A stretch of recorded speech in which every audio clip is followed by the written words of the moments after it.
రాష్ట్ర వ్యాప్తంగా కుమ్మరి సంఘాలతో సమావేశాలు నిర్వహించి వారి అభ్యున్నతికి కృషి చేస్తున్నామన్నారు ఏపీ బీజేపీ అధ్యక్షుడు పివిఎన్ మాధవ్. గతంలో మరుగున పడిన జీవులను పునరుద్ధరించి వారి జీవనోపాధిని బలోపేతం చేస్తామని అన్నారు. మట్టి ఆధారంగా జీవిస్తున్న కుమ్మరి జాతి గౌరవాన్ని కాపాడేందుకు బీజేపీ కట్టుబడి ఉందని ఆయన తెలిపారు.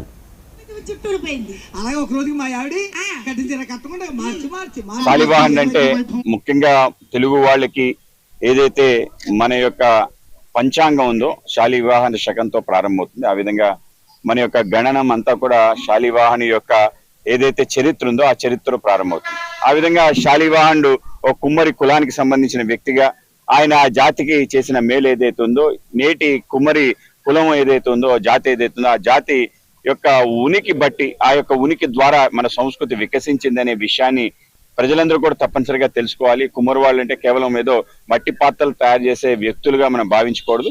ఆ యొక్క వృత్తి ద్వారా మన యొక్క ప్రవృత్తి ఏ విధంగా మారింది, అందరిలో కూడా నాగరికత ఏ విధంగా వికసించింది, ఆ విధంగా మట్టి పాత్రల్లో అన్నం వండి ఆ అన్నాన్ని తినడం ద్వారా మేధస్సు పెరిగింది. ఆ మేధస్సు పెరగడం కారణంగా అనేక రకాల పనులు చేయటం, అనేక వృత్తులు రావటం, ఆ విధంగా ప్రథమ వృత్తి ఏదైనా ఉంది అంటే ఆ విధంగా కుమ్మరి వృత్తి. ఆ విధంగా ఆ వృత్తి నుంచే మొత్తం అన్ని జాతులు కూడా తయారయ్యాయి. కనుక ఆది జాతి అయిన ఈ యొక్క కుమ్మరి వృత్తి ఏదైతుందో దాన్ని చేసే వ్యక్తులు ఎవరైతే ఉన్నారో వాళ్ళకి సమాజంలో గౌరవం,